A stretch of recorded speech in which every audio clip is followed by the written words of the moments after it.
We've got everybody checked in and ready to roll. Go ahead, you're open to both. 3, Put it over the slate now. 2, 1. Take camera 1. Go, John. Welcome to Washington Post Live. That was quite an intro. My gosh, we should probably just leave it right there. I've hit the big time. Washington Post. I can go home and tell my parents what I did today. Between Facebook, Twitter, YouTube, Washington Post Live itself, we are now reaching hundreds of thousands of homes across all 50 states. The power of this platform is it takes people into the world of ideas. Audience members of Washington Post Live are part of the conversation. Audience or viewer question from George Kralovic from Virginia asks, now that we have the Inflation Reduction Act, do we still need a price on carbon? Whether it's with cancer scientists or politicians. This panel, I think, was originally called, 2 women against Putin. It really should be 3 women against Putin. And so the better way to get things done, as I've demonstrated, is by putting a group together and negotiating something that's good for both points of view. I think Washington Post Live has given us as a newspaper a new platform, a common meeting ground. When they're sitting in their own space, there is a sense of ownership and comfort. It's great that you guys have expanded into these formats to give people a greater ability to have a longer conversation. So I look forward to talking to you today. And their individuality comes through more so than just their title. Thank you for being the agents and the warriors of the light and truth. That is the lock from the night of the burglary. Jeff Bezos bought it at an auction. Right. And we're trying to find out how much Bezos paid. Right. Come back next week. I'm so grateful to be on a platform like the Washington Post. I subscribe, I read, I love the Washington Post. Thank you. We need films like this. So thank you very much. Stephen, Lynn, it's been great to talk to you. Thank you, Michelle. Big fan. Thanks for talking to us. I cannot thank you all enough.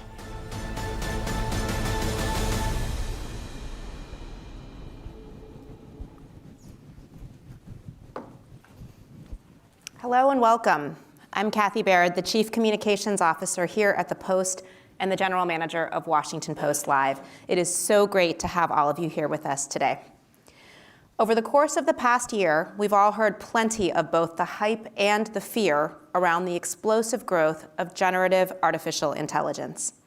It's playing an increasingly critical and exciting role in scientific research, the healthcare industry, sustainability, and education. But content generated by AI is also being used in campaign attack ads to create dangerous deepfakes and to spread misinformation. Today, you will hear from leaders in Congress, the White House, and Silicon Valley who will speak to the rise of AI, its promises and its perils, and how this moment is shaping our future.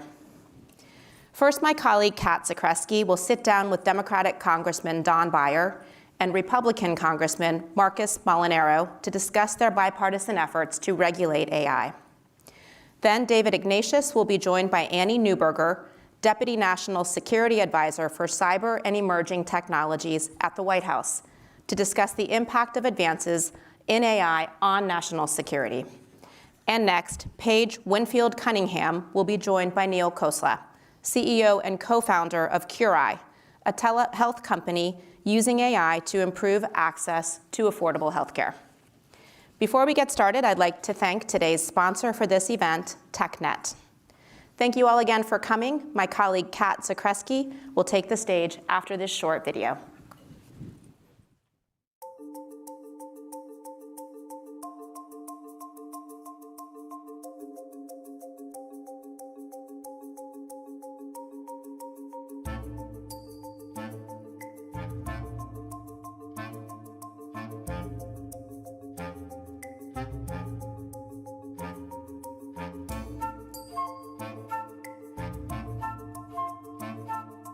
In the wrong hands, AI can make it easier for hackers to exploit vulnerabilities in the software that makes our society run.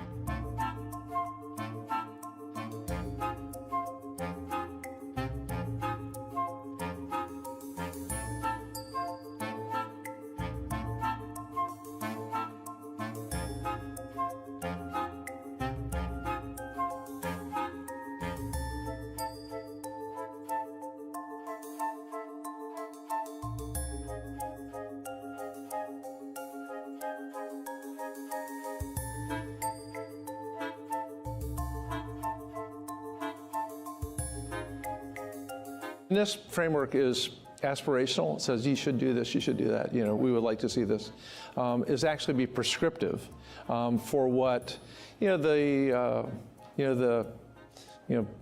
pick on one of my government I've got Raytheon and Boeing and Northrop Grumman, that if they're doing major work for us and using AI, they should be the role models for the rest of the world in terms of integrity.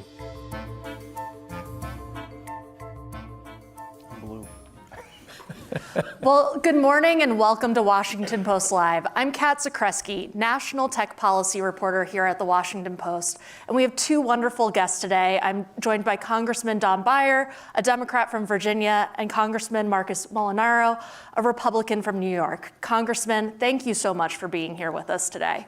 We're glad to be with you, and I just want to extend my thanks to Don and certainly all of you. This is a great platform. We appreciate the conversation. Well, thank you. And I want to dive right in, Congressman Beyer, and ask you a little bit about your work as vice chair of the AI Caucus in Congress. We've seen a number of proposals introduced by you and your colleagues on AI, but we haven't yet seen any of those proposals become law. When are we going to see some movement? Well, I hope right away. The AI Caucus was primarily put together to educate the members of Congress and their staffs on what AI is and how it's developing. We have some really interesting speakers, the Sam Altmans and the Jack Clarks and others. But Kevin McCarthy, when he was still Speaker, put together an informal working group, including Marcus and myself, to try to actually bring bills to the floor, to pass bills this year. And then, it happened, and Kevin's no longer with us. What are you talking about, Don? And so things have slowed down a little bit. And the new Speaker, Mike Johnson, I believe it's his intention to stand up this bipartisan working group to make things happen. He's been a little distracted recently, but we're hoping that it will happen this month. And Congressman Molinaro, do you have any perspective on how Speaker Johnson is thinking about this and what direction he might go in with that working group? Yeah, I think the Speaker accepts both the need to get the working group up and functional to move legislation, and also understands both the potential benefit and risks of AI and establishing the basic framework. But to Don's point, and to everything we all know, it has been a year of unnecessary and unlimited distractions. And I wish that we were a bit more advanced on some of these policies. We have digital currency legislation that's waiting for floor time. And like all things, I'm new to Congress, but I certainly have watched the federal government function, and I know that my colleague knows this. Too often we are too far behind. This last year has really caused us to be even further behind. And Congressman Beyer, on that point, we saw about a year ago the Senate set up its own working group. They've been having their forums hosted by Senator Schumer with some of the CEOs you just mentioned, as well as Elon Musk and others. Does the House risk falling behind the Senate right now? I don't think we've ever been behind the Senate. Although I think in general, in Congress, Senate, and House, we risk falling way behind the American people. Typically, we're always trying to catch up with where the people are. And we don't have the 60-vote limit, which helps us in the House. But even better on AI, this has been remarkably bipartisan so far. Lots and lots of great discussions. I think we all want to avoid what we didn't do on social media, which is basically nothing over the last 24 years, other than make sure they can't be sued. That's all. So, yeah. And I guess, Congressman, I wanted to ask you, just given we know that Senator Schumer is working on a framework on AI, he says that's coming soon. Do you see common ground right now between House Republicans and Senate Democrats when it comes to AI policy? Well, I'm very careful not to assume I know what any or most of my Republican or Senate Democrat colleagues are thinking at any given moment, because that is likely to change at any given moment. But I think there is. Listen, I'll use the digital currency conversation, and to Don's point, social media. I think we recognize in a bipartisan, bicameral way we were slow to and didn't obviously create the framework or guidelines in the social media space, both to respect intellectual property, personal freedoms, but also the protection of identities and children. We relate to all of that.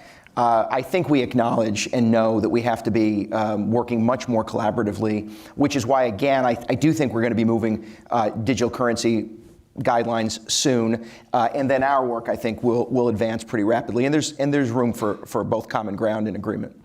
And you both have brought up social media. You've both brought up common ground. I've been covering tech policy for more than 5 years, and I've heard a lot about how there's bipartisan agreement on kids' safety, on privacy, a lot of these issues. Why is AI any different? I think because of all those things, well, all those things are important, right? But the AI, I think, has the possibility to change our lives in untold ways, ways we can't even imagine. We're seeing every week the advances in healthcare, the diagnoses of different kinds of cancer, the development of new medicines. We're all going to live to be 120 because of this. But there are also downsides. I think somebody very well said the other day, it makes good things much better and bad things much worse. And so our job is not to suppress the extraordinary advantages that are going to come from AI, but to make sure we address the known downsides as best we can. And can I try to explain this, actually I'll say this, to my 14-year-old son. Social media is the extension of our humanness, right? Good and bad.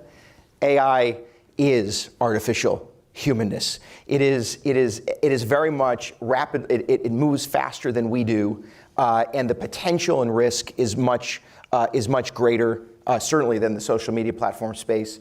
But it is an extension of us.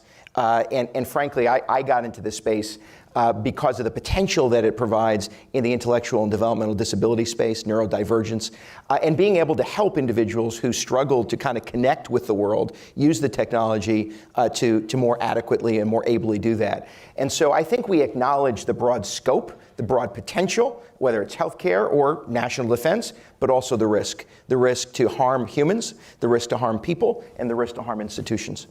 And on that topic of risks, Congressman Beyer, what are you most worried about when it comes to AI? What keeps you up at night? Well, the short term and the most obvious thing is what it does to creative destruction of jobs. We know there's going to be a lot of displacement. Sometimes you hear numbers in the 20% of all jobs in the world. Although that's also been true in the agricultural revolution, the technology revolution. We will adapt, but it will be a painful adaptation. The more concerning things, I think, are about election security, about privacy. I don't much worry about the existential risks, although I think it's always important that we pay attention to that because some very smart people are worried about the end of humanity. And Congressman, how about you? Well, other than the end of humanity. We can agree on that. Yeah, we do. Although when very smart people start worrying about things, we should probably start thinking about worrying about those things. I worry about election integrity, certainly. And to Don's point, obviously the erosion and the impact on jobs. But just I think that for me, the base concern is intellectual property and human identity, and this concept that all of that is at risk. And we really need to create the framework and the guidelines to protect ourselves from ourselves. And Congressman, I want to come back to that topic of election security, but I also wanted to ask you, we just were talking about the lessons to be learned from social media. Congressman Beyer, you've been working on legislation that would expand cloud computing resources. Are we at a point right now in the AI revolution where we risk just seeing the big tech companies get even bigger?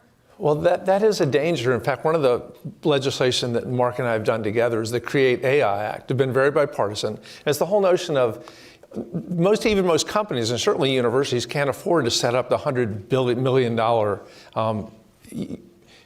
resource platform. So what we want to do is create our own huge database. Like OpenAI, for example, scrubbed the internet of 6 trillion different words. So a significant percentage of which were not correct words or correct ideas.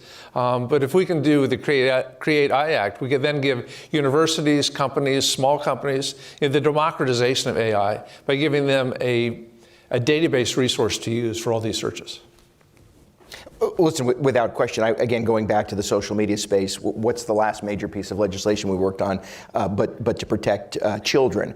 If you think about it, the Create AI Act that Don mentioned provides that sort of broad foundation, if you will, to protect ourselves in that sense. And my concern ultimately is that we will be well too late, and that lives will be horribly impacted because we didn't establish those guidelines.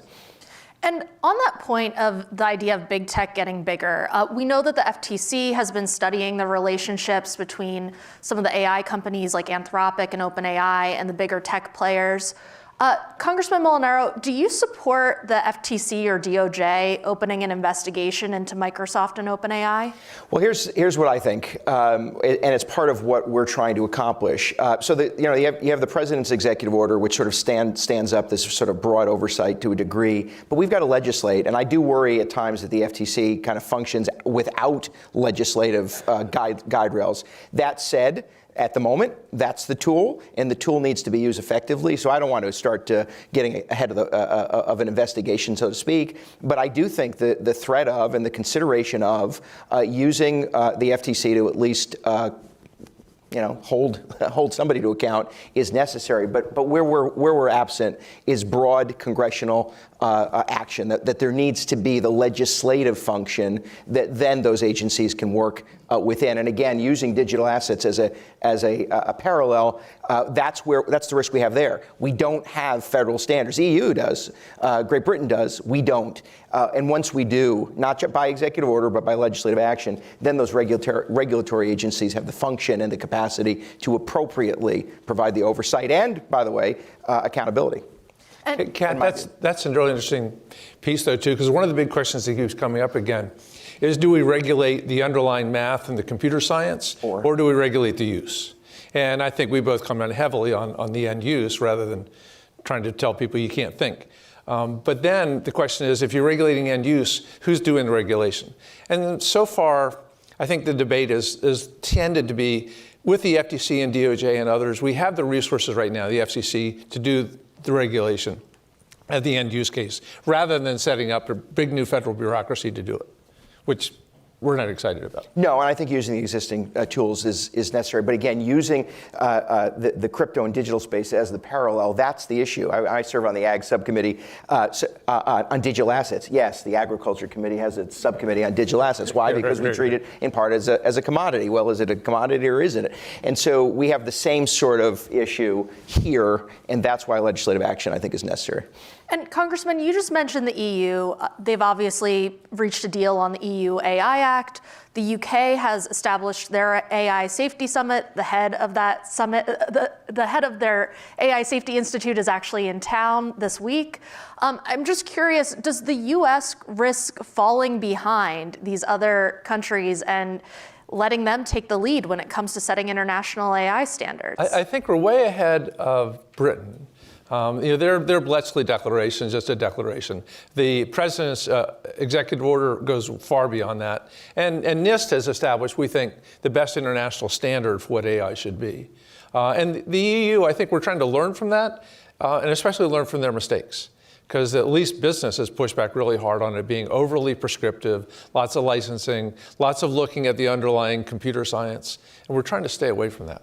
Yeah, I think that that is important. I would say that, first, let's be honest, we are all behind. It doesn't matter which nation or organization of nations, we are behind. But that's not awful. I do think the standards that NIST has set up and the president's executive order is broad and necessary. But I'll also take this as an opportunity to also state the obvious. It's kind of okay sometimes for someone else to take the first couple of steps. We can learn from both their success and their missteps as well. But I do think that, and as I'm new to this space, Don and others have been really engaged. I think we have attempted, earnestly to keep pace. We just haven't yet established, in my view, broad enough, I'll say, guide rails for both protection, Americans' protection, and Congress's base oversight. And I want to make if I said that correctly. Yeah, you said it beautifully. One of the dangers, though, is NIST, whom we lift up, apparently has 2.5 whole staffers on this. So we think they might need a little more. They are.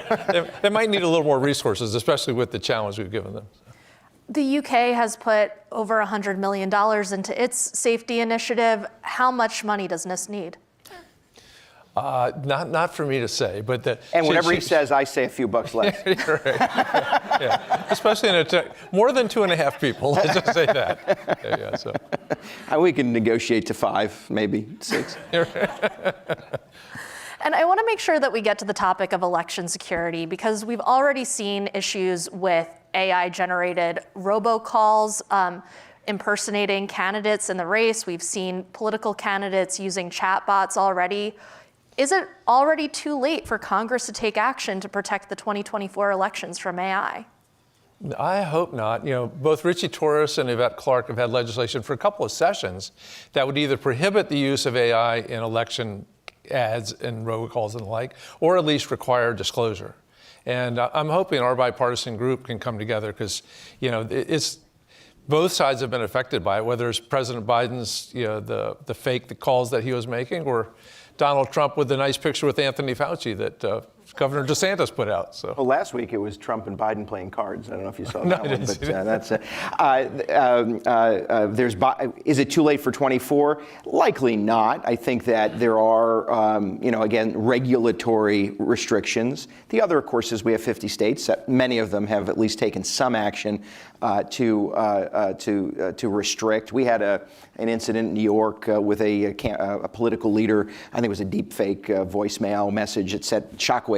It just reminds the incident, right? So states being the laboratories of democracy, they can act a little bit more quickly. Perhaps not as effectively, certainly not broadly, but they can act a little bit more quickly. And some are, both through their boards or organizations of elections or through state legislation. But this is a space that we certainly have to come to some formal agreement on, because again, it is about protecting democracy. And let's be candid. I mean, some of these fakes are better than like the real politicians. And to the notion of the states as laboratories, the more states that do this, the more examples we have of what can work, what might work. Yeah. And on this point, though, we've seen we're talking about social media, this issue of disinformation or falsehoods online really divide the parties. I mean, do you think that this will be different, Congressman Molinaro, with AI, that deepfakes is an area where the parties might be able to work together? Well, I hope so. I hope so. I mean, at the end of the day, we all want to preserve, our, in quotes, our identity.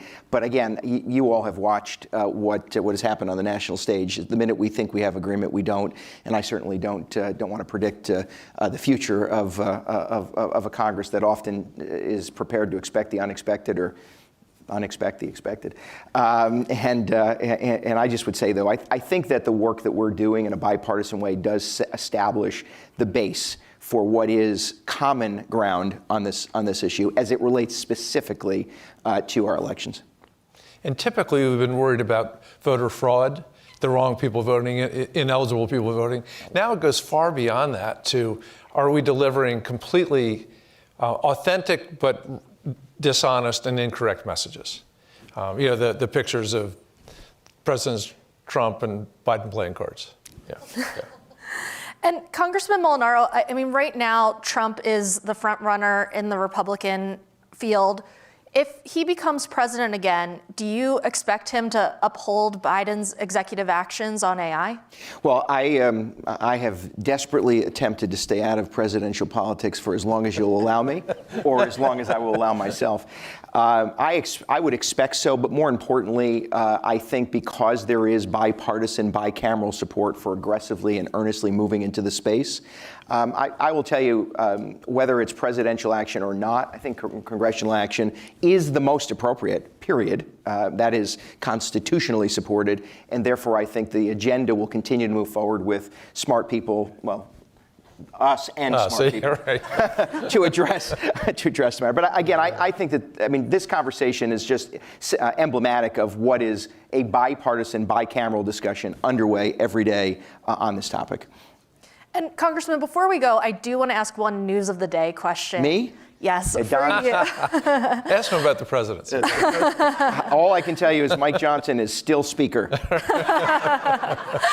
Well, the Senate released its long-awaited bill on border security. This is the most conservative bill that we've seen in years. It has the support of the Border Patrol Union.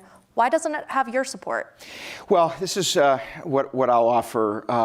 The president, in my view, president undid actions. He took executive action that made worse a crisis, period.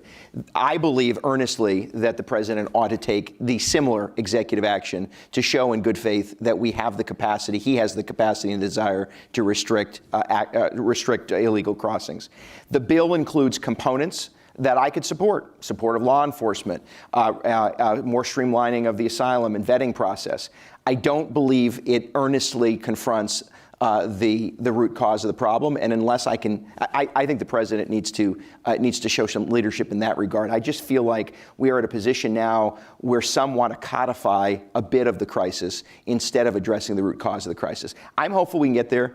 I don't happen to think that the Senate should simply take H.R. 2, which is, I would say, the most conservative border security bill ever adopted by Congress. We could say that the Senate bill is the most conservative ever proposed by Congress. The Senate's got to adopt theirs. We adopt ours. We're supposed to negotiate. That's how it works. I wasn't elected to accept what the Senate offers. The Senate wasn't elected to accept what we offer. We have a divided government and a divided country. There needs to be negotiation to some common ground. Congressman Beyer, we're almost out of time, but I want to give you a chance to respond If to that. you want, I could keep talking, so he has no time left to counter my position. I think it's sad. We have not done meaningful immigration reform since at least 2005. We talk about it every year. We now have something that the right hates on the end and the left hates on the end, which means it's probably just where it should be. And I would love to be able to vote for it. Well, we're out of time, so we'll have to leave it there. Congressman, thank you both for joining us today, and please stick around for our next segment. Thank you. Thank you very much. Thanks very much. What if firefighters could use satellite modeling to predict the path of wildfires? What if doctors could precisely analyze MRIs to detect cancer before it spreads?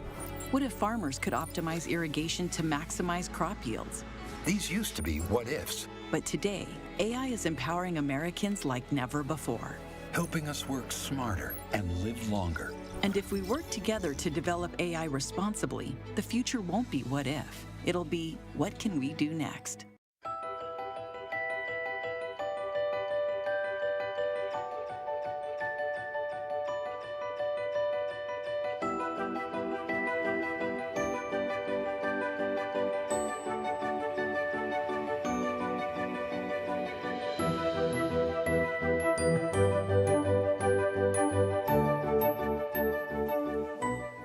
Hello, thank you all for being with us today. I'm Linda Moore. I'm the CEO of TechNet. And if you're not familiar with TechNet, we were founded in 1997 in Silicon Valley to work with policymakers to make sure that we seize the opportunities and address the challenges of making sure that America is the most innovative country on earth. Representative Eshoo, who's here with me today, remembers the beginning of TechNet, I'm sure. We're advocating a targeted policy agenda at the federal and the 50-state level. And we're excited to talk to you about AI today, just the latest in a long series of technologies that America has led. In the time that Representative Eshoo has been in Congress for over 30 years, she has seen the evolution of technology. And I want to ask her a little bit about that today so she can share with you her perspective. She represents the 16th District of California, which represents Silicon Valley, also has Stanford University.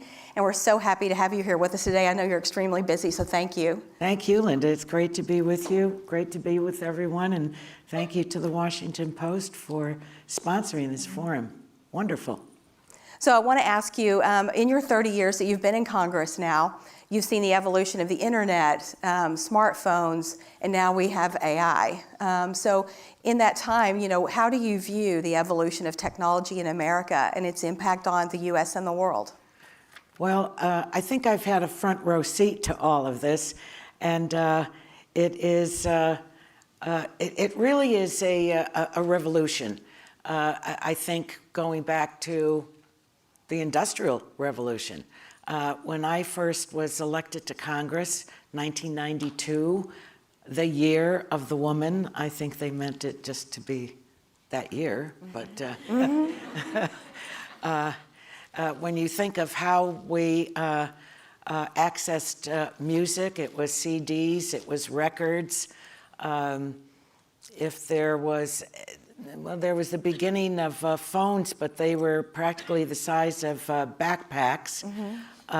So many of the companies that we are totally familiar with now, some of them hadn't even been born, and some had, but they were in their infancy. So there has been an extraordinary change over the years. Now music, information is at our fingertips. It's all in a computer that fits in our pockets. So it's been a real revolution, and I'm very proud that so much of the innovation has come from my congressional district, and it continues to. Mm-hmm. Yeah, one of the things that we were talking about a few moments ago was the fact that, there are a lot of people out there who feel that AI just burst upon the scene with ChatGPT. But we know that that's not the case. It's been around for a very long time. We've been using it in our daily lives, and it's powered everything from GPS to other technologies. So can you share, your view on the evolution of AI in particular? Well, very recently I was chatting with a dear friend of mine, and very early in her career, she worked at Stanford Research Institute at SRI, and that was in the 70s. And she was telling me how she audited reports relative to AI. She did a great deal of editing. I didn't know that she had done that, but it was so interesting to me, the dates of when that occurred. So artificial intelligence has been around for a long time, but what's new about it are the large language models and the generative AI. And of course, November, December, when ChatGPT came out with what they came out with, it was extraordinary. And for most people in the country, I think, it was their first hearing about AI. Mm-hmm. But it's not brand new. Yes. It's something that I think holds a great deal of promise, Linda, but also the peril. And depending on, I think, what Congress does with it, that we can avoid the peril and enlarge the promise. Mm-hmm. Exactly. A goal that we share with you, for sure. I want to ask you about your bill, the Create AI Act. I know there's a hearing in the House Science Committee today about that. So can you tell us a little bit about the purpose of that bill? Mm-hmm. Well, when I leave here, I'm going to be going directly to that hearing at Science, Space, and Technology. The Create Act and the forerunner to the Create Act, which was in a previous Congress, legislation that I carried, was really originally shaped at Stanford University, which is in the heart of my congressional district.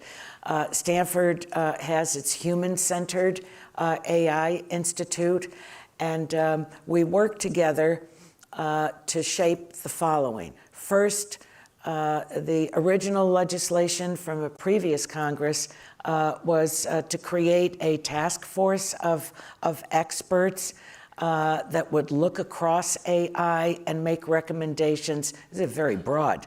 Make recommendations to the Congress on it. I passed that legislation, a previous Congress, and now the Create Act. These experts really made the recommendation that there be a national AI research resource. And I think, simply put, it's to democratize AI. What is held today in terms of resources are really the very large technology companies, because it takes enormous data, it takes enormous resources to draw from. We have many sectors in the country. We have the public sector, we have the private sector, we have the medical sector, we have nonprofit, we have academic. So this legislation is it's public and private, but those resources would be available to all sectors. Very recently, I had a call from a pediatric radiologist at Stanford, together with some of his colleagues from other medical centers in the country. And their concern was that there were pediatric radiological devices with AI, but there wasn't any good housekeeping seal of approval, essentially, on these devices. And you're not going to practice on children. So, I mean, that's just one element from the medical community. So I think that this legislation, which is bicameral, it's bipartisan. The chairman of the committee has really been very gracious. Today there's a hearing. I look forward to a markup. And I think that this is legislation that is going to move. We also have a series of other bills. Consumers in the country need to be protected. Our national security needs to be addressed. I mean, it's wide-ranging. But I do think that the Congress has the capacity, has the ability to do this. And not only to pass this legislation, but I think addressing other areas as well. The previous panel I was listening to in the green room, there are threats that are out there. They're already being used in the political field and the campaigns that are already underway. Information has to be factual, and people have to have confidence across the board. So I think that we're going to make some headway in this Congress, I believe, on some of the basics, elemental. You know, going back to 1996,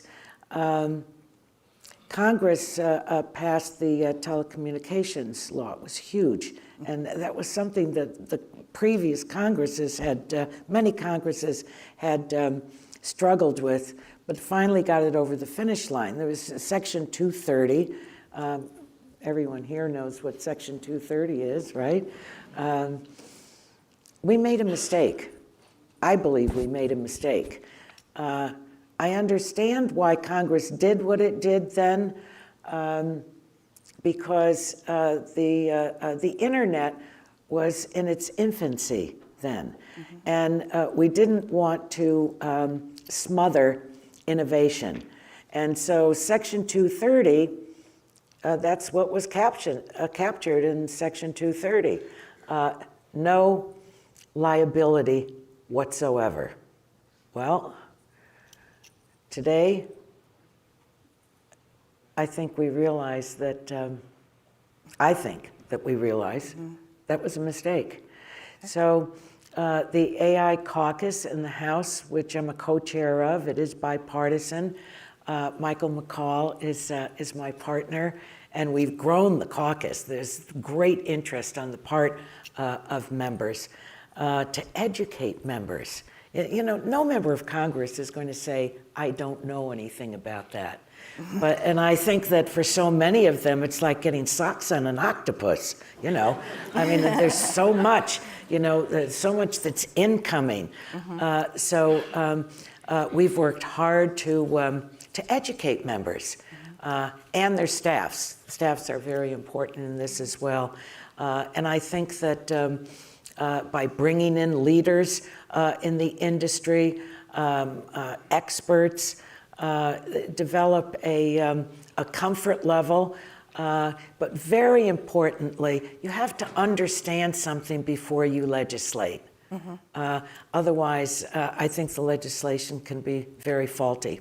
So I think the combination of the understanding and the education and what we're bringing forward, like the CREATE Act, and I want to thank TechNet for endorsing it. Mm-hmm. Those endorsements are really very important to members. They look at that, and that helps to develop a comfort level as well that will make an important contribution. Thank you. Mm-hmm. Well, we're out of time, so I just want to thank you so much, for being with us. Well, I am in the talking business, so I ate up the time. Well, thank you for sharing all of your insights, and thank you for your public service. We so appreciate it. Thank you. Thank you. Thanks, everyone, for being with us. Thank you. Mm-hmm.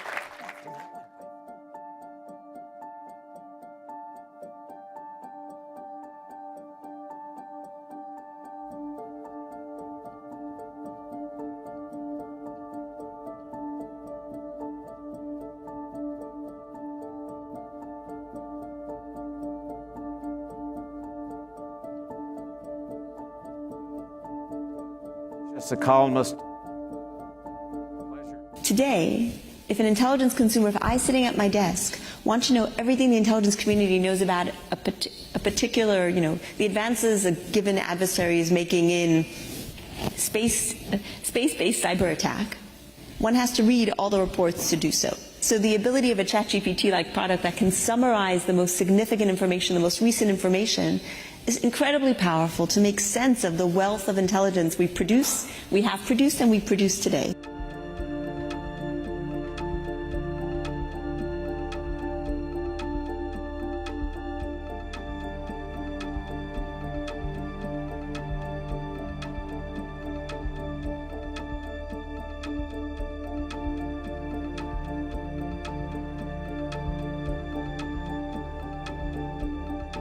We want to make sure that in the promise and peril that AI brings, we really focus on the promise. Because one peril is that we're so focused on the perils that we don't make progress in the promise space.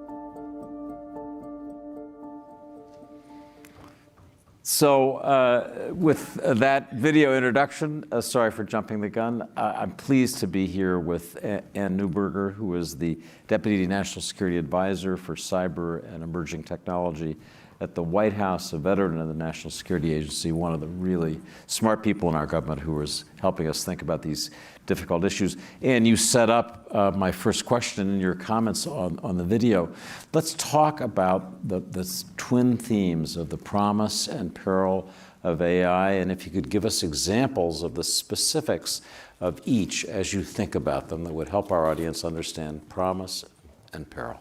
Absolutely. Good morning, David. It's great to be here with you. It's great to be here with everyone. 3 examples in that area as we think about. To your point, artificial intelligence does bring really promising areas, and there are also real risks we're concerned about. So let's talk about 3. In the area of disease, ALS is a particularly debilitating disease, where a person retains their mind but slowly loses their ability to talk, their physical capabilities. And there are a number of charities, there are a number of medical organizations that have started voice banking, essentially saving doing recordings of people's voices, so that, unfortunately, as the disease progresses, when they can communicate via nodding their head or blinking their eyes, that can be matched to letters and they can actually talk. My husband and I are involved with a charity that's done this that's served ALS patients for many years, and it's a gift to them and their families that they can still communicate. Clearly, models that clone voices, whether that is cloning the voice of a grandchild for an elderly person picking up the phone, the first thing they hear, a grandson at harm, they don't even validate, right? They want to help and jump in. Whether that is cloning voices in the context of political campaigns and the risks there. One can see the promise in giving people the ability to communicate when they no longer can. We can clearly see the peril. The technology has evolved. We hosted building AI defenses to counter AI-driven voice cloning event at the White House last week. And one of the things we heard was that the technology has evolved to where you needed in the past 4 hours of voice recordings, which really made it more people who were well-known, celebrities, politicians who had that amount of voice public or an intentional, versus now needing just a few minutes. So that's one area of promise and peril. A second, in the area of cybersecurity and cyber attacks. So the same models that can potentially scan code to find vulnerabilities, to find weaknesses in the code that an attacker uses to get into a system, are the same models that somebody building code can use to test their code, to say, where are there holes that the coder wants to fix before that code is deployed to a rail signaling system, the software that runs our economy. It's literally the same model, and the question is, what purpose is it put to? And then finally, in the area of education, we've heard the concerns educators have, colleges, schools, that students will generate some of their essays and submissions via ChatGPT and not have the opportunity to learn. On the other hand, Think about the role of a teacher sitting in front of 25 students, each with different skills, each with different learning styles, and the way that AI can customize learning to help each child learn according to what works best for them is tremendously promising, particularly in schools that are really working to help students with different kinds of learning disabilities. So 3 areas where one can see the promise and the peril. And I think for us, both in government and in the private sector, certainly in the academic community and researchers, the challenge we have now is how do we move quickly on the AI-driven promise for our economy, for our society, while building in the risk controls so that we feel safe doing so. And you spent much of your career in the intelligence community, and I want to ask you to focus on that area briefly. CIA Director Bill Burns wrote a week or so ago in Foreign Affairs about the impact of AI on intelligence, and he said the same technology that sometimes works against the CIA, whether it's mining big data to expose patterns in the agency's activities, or massive camera networks that can track CIA operatives' every move, can also be made to work for it and against others. And he also talked about the way in which new AI tools are giving analysts extraordinary power to understand data, to predict events using AI tools. So just talk a little bit, you're one of the people who's knowledgeable and experienced about the ways in which AI is a danger in the intel business and also maybe is a real opportunity. Bill's article was really thoughtful in some of the examples that he wrote about. And I'll talk about 2 that you referenced there that are particularly interesting. You know, one of the hardest missions in the intelligence community, I served there for almost 15 years, and the one that really drives people each and every day are the time-sensitive intelligence. When you see or the ability to really process intelligence fast enough to prevent an attack that's being planned, to prevent something dangerous. And those are the toughest missions because the clock is ticking. And you need to get in the intelligence, have analysts take a look at it, and then get it to those who can act as quickly as possible. So when we think about our intelligence community, we have all different kinds of capabilities. Satellites collecting images of places around the world that seek to find patterns, something that's unusual. You have collection of voice conversations or computer traffic, again, to see people who may be planning something via email, and certainly human assets and the conversations they have as well. And bringing that together in a quick and rapid way is something that's been an ongoing journey for a long time. So when we think about, for example, satellite collection, the same models that can look at a set of images coming off ships in the ocean to see, is this ships passing illicit cargo, for example? Are they working to pass weapons to terror groups, weapons to sanctioned groups, in a way that potentially a US or an allied ship may seek to intercept, to prevent those weapons going into the hands of individuals who may be planning an attack? The models, the AI models that can identify in a vast ocean a particular ship, to know that that's affiliated with potentially known terror groups, or to identify something being passed that looks like it's dangerous weapons, rapidly enough to flag what we call indications and warnings, there's tremendous promise in the AI space there. On the flip side, in authoritarian countries, those same models could be used to monitor people, to monitor groups forming to protest, or to monitor individuals who are seeking to flee a country. So what we need to build in is and say, how do we ensure we're using those models to protect? And then certainly in the United States where we have civil liberties and privacy protections, but how do we work on global governance models to the extent possible to ensure that where companies collect that data, they're thinking through the potential risks of authoritarian countries using it and building in protections accordingly.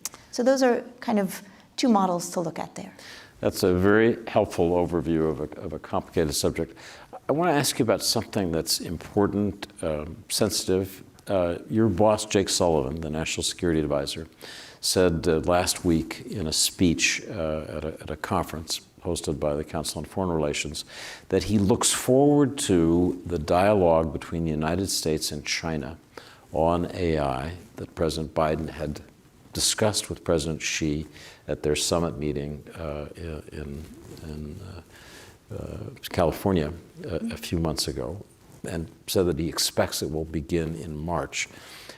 I know there's not a lot you can say about that agenda, but tell us just a little bit about how the United States approaches this conversation with the country we've called our pacing competitor, and the only country really that's in the same league with us in AI. President Biden, as you noted, met President Xi at APEC in San Francisco, and they discussed our desire to collaborate on areas where we can, even as we compete on the global stage in areas where we must. And one of those areas was AI, because both countries recognize the power of the technology and the way, as two global technology leaders, we have a responsibility to determine how we can cooperate to build in those risks, those controls to deal with some of those risks. So we're working on planning that as a key area of potential cooperation between the two countries. So we should see this as discussion of guardrails, as in other areas of national security with China, yeah? Exactly. You may have seen in the readout from President Biden's discussion a desire to cooperate on countering drugs, particularly fentanyl, and some of the components that we believe are manufactured in China, and China's cooperation in tackling that, given the fentanyl epidemic in this country and the need for their partnership to really tackle those components as they are put together. So that's another area where we've identified potential area for partnership, because we think China can be a collaborative partner. So we're just entering, as we enter the era of AI, inevitably the era of AI regulation. I heard one of the top software designers of OpenAI say a week ago that it looks like Europe not being a leader in AI may be a leader in AI regulation. And the Europeans are moving quickly to establish categories for regulation and possible registration requirements and a fairly extensive regulatory apparatus. What do you think about that effort? And in general, what are your concerns when you think about regulating this fast-moving, world-changing technology? What are the pluses and minuses as you look at the European regime, for example? First, as we've talked about, David, there are real risks from AI. And as the president has said, we do need regulation to ensure the controls are in place so we can use the technology responsibly. We know Americans are concerned about how AI could be used, for example, in determining who gets a loan, in determining who gets a job, and how much transparency there is on what data those models are trained on and how they make decisions to ensure that people have visibility into the models that may be shaping these important decisions affecting our lives. For right now, the EU's AI Act is the most comprehensive regulation. A couple of days ago, countries signed off on it. It still has to go to the European Parliament, but we expect they will pass it. And they have certain categories of regulatory approaches for large language models, for models with certain compute capacity, some of which there are existing models that already meet that threshold. For certain uses as well, that they consider high-risk uses. Notably, ChatGPT-like capabilities are not included as a high-risk use. It's more medical environments, critical infrastructure environments, like using models to adjust the amount of chlorine in water systems. Notably, one area there are some exceptions, for example, in the area of research and development. And indeed, one of the leading open source models is a French model, Mistral, which believes that it may be exempted from the regulation due to either being an R&D category or to the compute power that it represents. So I think from an EU perspective, the EU has long had a lead on regulation first, versus I think the US model, which is we take pride in being global innovators. We also recognize the need to use technology responsibly. And quite frankly, we have some real lessons learned, as you saw in the hearings on social media on the Hill earlier this week, where we look at that perhaps as an area, I think notably, as an area where we need greater regulations to protect children online, to protect some of the harms that we see social media bringing to our society. Similarly, in the area of cybersecurity, the Biden administration has really been the first to start putting in place regulation for the cybersecurity of key critical services like water and pipelines. We saw the impact post-colonial. So the European Union and the US have notably different approaches to technology regulation that we see playing out now in the AI space. So in terms of the American approach, which has often placed more stress on the voluntary agreement and compliance, you had an important meeting at the White House with some of the top AI companies, Amazon, Google, Meta, Microsoft, OpenAI, et cetera. And that ended up with a pledge to take certain steps to mitigate some of the most serious harms. For example, to deal with the problem of deepfakes. I gather that there's going to be an effort to watermark content so that you can see a little flag that says this was created by a computer. So talk, if you would, about that voluntary pledge signing, what you think this audience and the people watching us on television should know about the voluntary effort, and what areas you think may need additional non-voluntary focus, perhaps in the form of legislation. So as you noted, David, the president hosted leading technology companies this summer, and 15 companies have signed voluntary commitments around a set of practices related to managing the risk, testing models, red teaming, essentially testing models by trying to get it to do things that it's expected that it can't do, more transparency on the data that models are being trained on, because clearly, an old computer programming term, garbage in, garbage out. If you train a system on biased data, it's no surprise when the results it gives on a loan selection or a job selection will reflect the data it was trained on.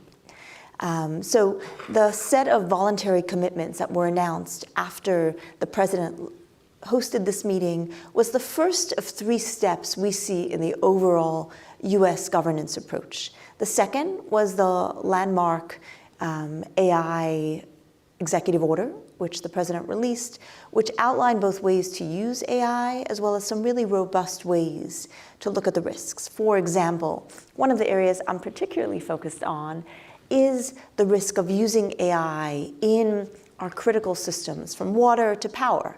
How we, for example, determine where we generate power, where we distribute power, how we determine, for example, rail signaling systems. What is the most efficient route? And ensuring that those models are trained, are tested fully, there's transparency, and that there's humans in the loop on key decisions. So for that one, for example, in the president's executive order, agencies delivered their first level risk assessments, which we're now reviewing to determine what additional regulation may be needed. So the first step were the voluntary commitments. The second, the president's executive order, which goes to the line of what we can do under current law. The third is potential regulation, which the Hill is working on under Leader Schumer. Really bipartisan efforts, and there have been some initial bills, but bipartisan efforts to determine what are new laws we need for this very new space. Let me talk for a moment about watermarking, because you asked specifically. Yes, please. And it's particularly significant on one of the risks I think many of us are worried about, which is deepfakes. Deepfake images, deepfake videos. 6 weeks ago, a number of people saw on Twitter a picture of the Pentagon burning. It looked realistic. Was it true? And the Arundel Fire Department quickly came online and said, this isn't true. Here's a picture of the Pentagon right now. But that rapid action was critical because it's hard for an undiscerning eye to make a distinction. Or the robocalls that were pretending to be President Biden the other day. Another example. Exactly. So watermarking, both visible and invisible, is a way for tools that generate AI images or videos to put a mark that then a platform that's distributing it, think Meta, think a social media platform, a website, to put a message saying this is AI-generated content. It's not a vote on whether it's true or not. It's a vote that alerts us as humans to say, this is AI-generated. Make what you will of that. Now, some have concerns, David, that the platforms that would market are the responsible ones. And there will always be platforms, as we have today, that are not interested in being responsible. And for that, researchers, companies really are looking at and need to do more to build the technology to identify what are deepfakes. So in addition to what is watermarked, there would also be active efforts to determine what is a deepfake, and that technology is evolving to market that it's likely that this is also AI generated. Again, with the goal of cueing the human. So in this realm of irresponsible actors using a technology that's increasingly available, we have a question from an audience member, Daniel Burleson from Oregon, who asks, what would keep North Korea from using their own version modeled after the available descriptions of how the AI knowledge base is created? And let's just note that a lot of the proposals are for open source AI models that would allow North Korea to just grab this technology and move.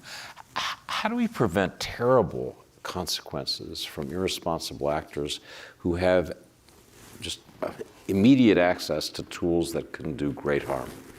Daniel's asking a really thoughtful question because, ironically enough, the North Koreans are some of the most creative and innovative in leveraging emerging tech. For example, they've used hacking cryptocurrency infrastructure to glean billions of dollars to fund their missile program. So they wouldn't be what one would expect in terms of on the cutting edge of using breakthrough technologies, but in practice they have been. And open source models are a particularly interesting question because I was at CES last month, and you saw any number of cool AI-enabled products, from Caterpillar tractors determining where to irrigate based on whether there had been rain in the last, or crops looked a particular way. And those were using largely open source models, or models that had been particularly trained for a particular purpose. So I think what we need to look through is what are the red teaming standards? What is the transparency on data training standards? And the Department of Commerce's new AI testing center, new AI safety center, plans to put a real focus on what are those standards. And then to your earlier question, as the Hill works on regulation, that could be some areas where we say models need to meet those red teaming, those transparency standards in order to be released. American companies releasing those models or using those kinds of models. So that could be a way to bring that full circle. We've got just a few seconds left. I would ask you a quick question, but it's the one that I was most curious about. The world's kind of dividing up between AI optimists and AI pessimists. And I'm very curious which side of that you're on. I suspect, as with many things, our core personalities play out in the glass half full, half empty. So I'll caveat to say I tend to be generally a glass half full person.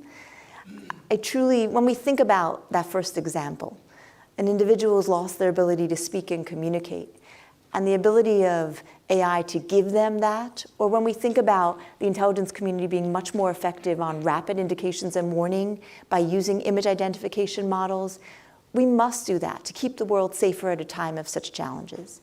But we have an equal obligation to put the same creative efforts to ensuring we're deploying that in a safe, responsible way.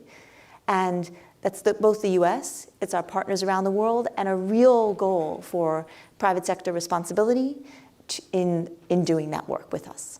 So, ladies and gentlemen, Ann Neuberger, one of the smart people who's helping keep our country down the right path on AI. Thanks so much, Ann. Thank you, David. So please stay here. We'll be right back.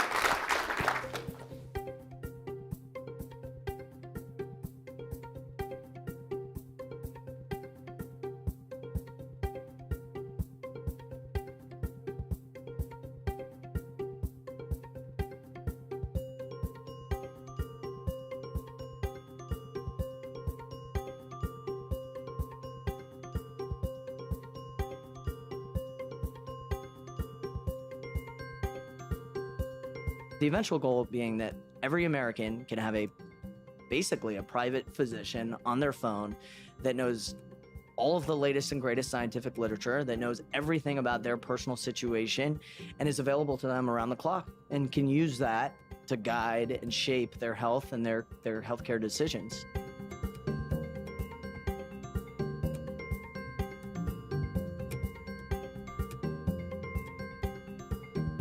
I think it's going to be really important for us to have a discerning eye about the claims that people are making, and for people to be thoughtful about these things, because fraud will happen, there will be opportunists, and it will set the field and ultimately society back.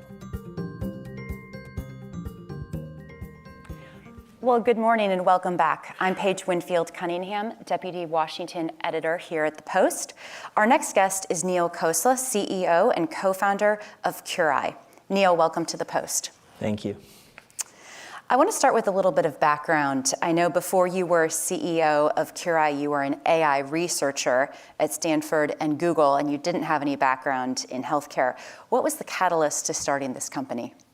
Well, a lot of it was personal for me. So for most of my life, I've had some form of family member with some sort of illness. So it started with my grandfather, who was a medical tourist and used to actually share a bedroom with me when I was 16. He would come over and get treatment at Stanford from India. And that was kind of my first experience, probably continued in some form with different family members throughout my life, and most notably my mom, who had 2 open heart surgeries in 3 days. We spent a month living in Mayo Clinic, and that was one of those moments that was pretty pivotal for me. You know, my mom came back after a month in the cardiac ICU, and about 2 weeks post-discharge, she wasn't feeling well on a Friday night. So at 9 p.m. on a Friday night, we're about to take her back to the hospital. For any clinical folks in the crowd, you know that a patient like that is definitely going to go back in for at least a day, if not more. And we started texting her Mayo Clinic surgeon. And for me, it was like, wow, this is pretty cool.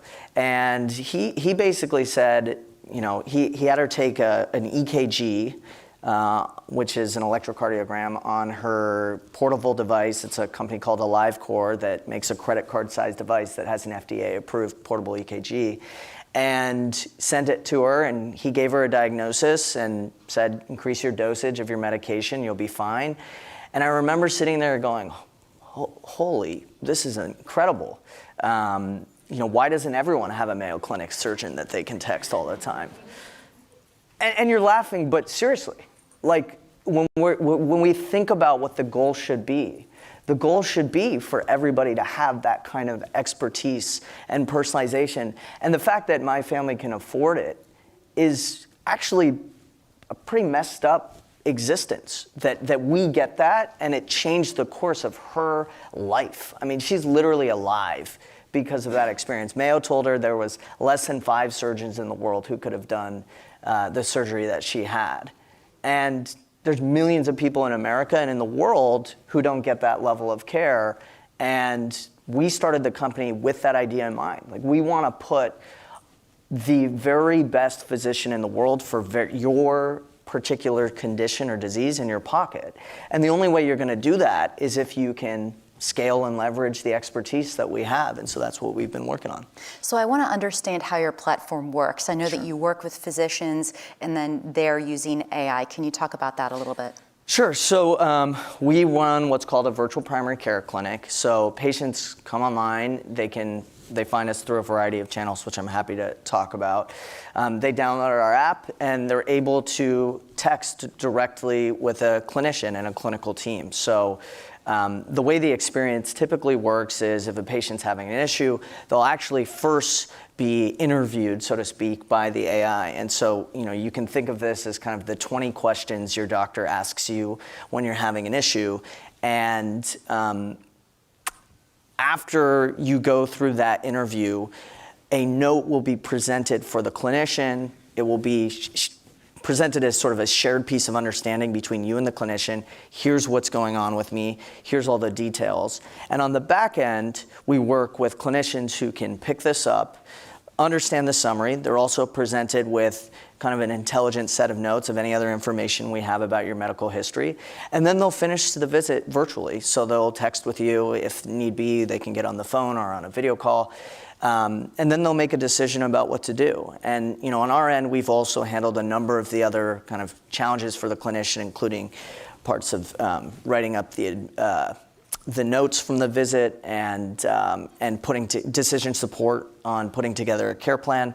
And then we'll also even do, at the physician's direction, follow-up. And then we'll continue to engage with the patient, in our world today, if you're a patient with a chronic disease, you go see a clinician, they say, hey, we need to lower your cholesterol, and that's the end of the visit, or we need to lower your blood pressure, and good luck. And for us, we see AI as an extension for the clinician in between visits as well, where we can work with the patient, we can answer simple behavioral questions that they might have, or we can report side effects and continue to understand and triage those things back to the clinician for intervention. So we look at what is the ideal world and how do we scale that kind of that expertise and that reach so the physician can have more touch points with the patient. Well, and as we hear all the time, there's an alarming shortage of primary care providers. So how are you hoping to address that issue? Well, look, I think if you want to address the shortage, and I think the number that I've been quoted is that 1 in 5 clinicians want to retire in the next 5 years, you have to create leverage. So you have to look at the things they do with their time and say, which of these things can be done in an assistive way with technology? And that's what we've been looking at. So we quite literally measure where a clinician spends time to deliver care. And then we say, can we build a piece of technology to be either fully assistive or fully automated in this thing? And so that's everything from the patient interview to the notes process to follow up after the visit to checking in on the patient as they start a new medication course, et cetera, et cetera. So AI is exciting. It also brings a lot of uncertainty and fears and questions, particularly around people's health and the practice of medicine.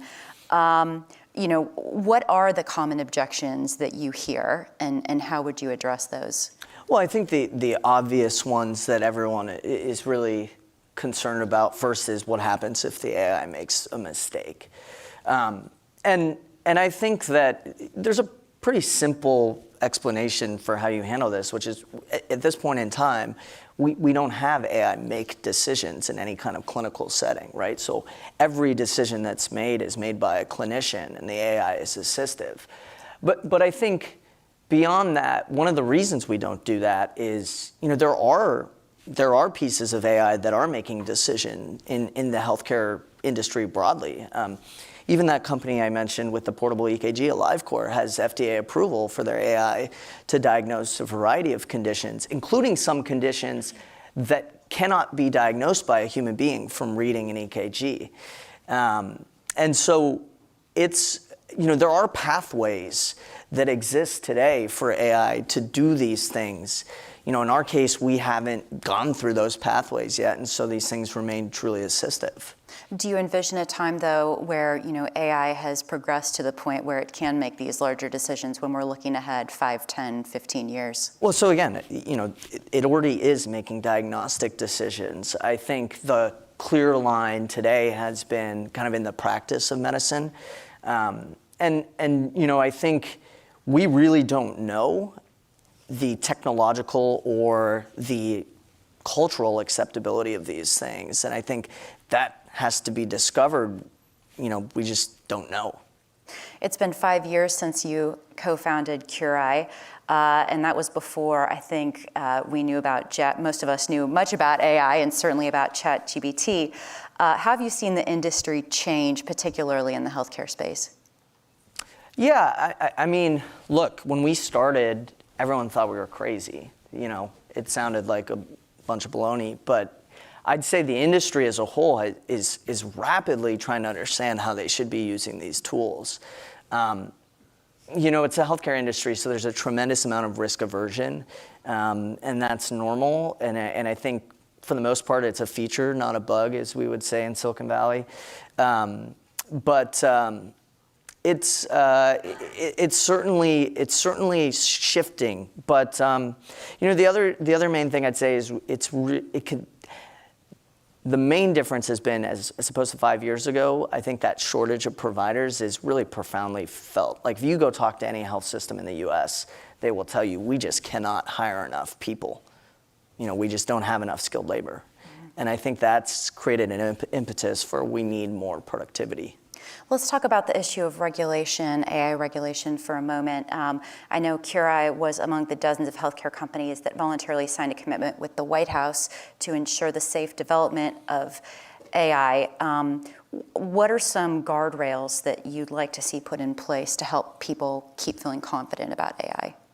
Well, I think one of the things that I would want people in the regulatory sphere to understand is the big rise over the last 2 years, especially in AI, is due to a new class of AI. So AI is a big class of technologies, and the kind of latest thrust is in this area called large language models. It's the technology behind ChatGPT, if folks have heard of that, and many other kind of big breakthroughs. And I think they need to be regulated differently than kind of what we think of as classical machine learning models.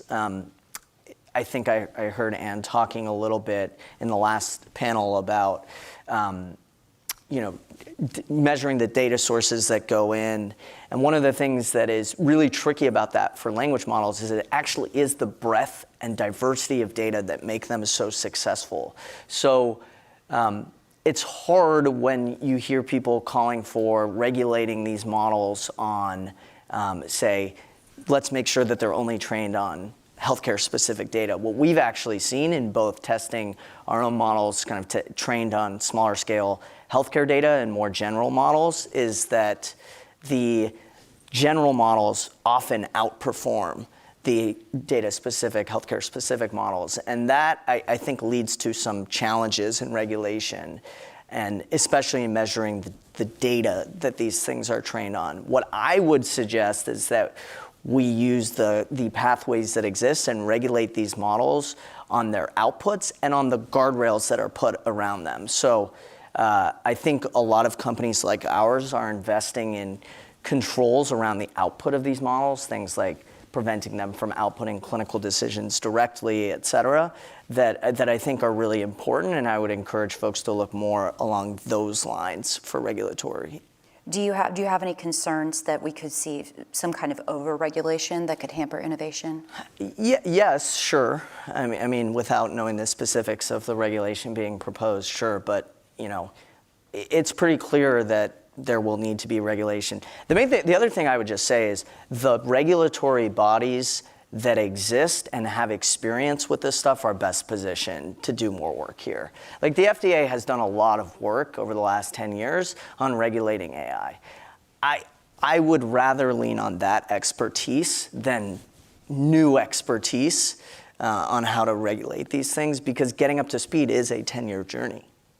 Well, this is the Washington Post, so I can't let you go without a politics question.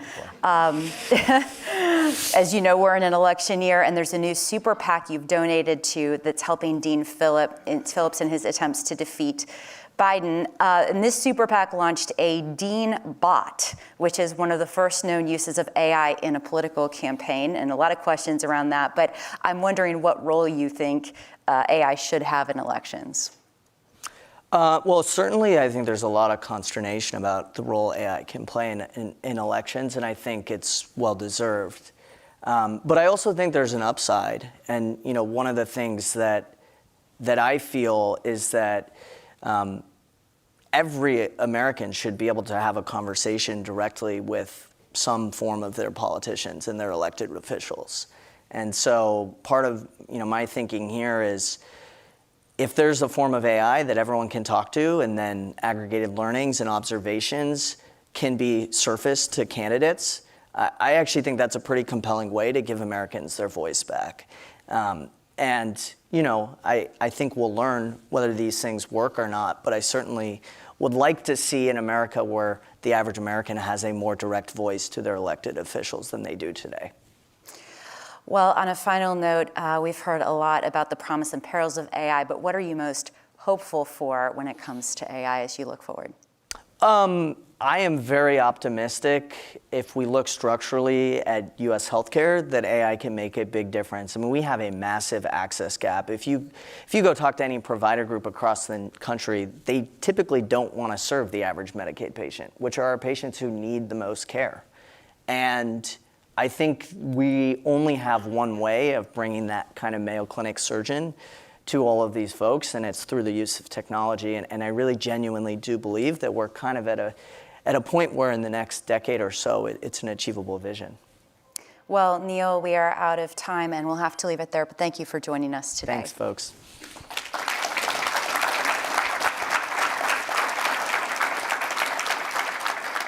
And thanks to our audience for joining us today. That concludes our program. For more of these important conversations, sign up for a Washington Post subscription. You can get a free trial by visiting wapo.st/live.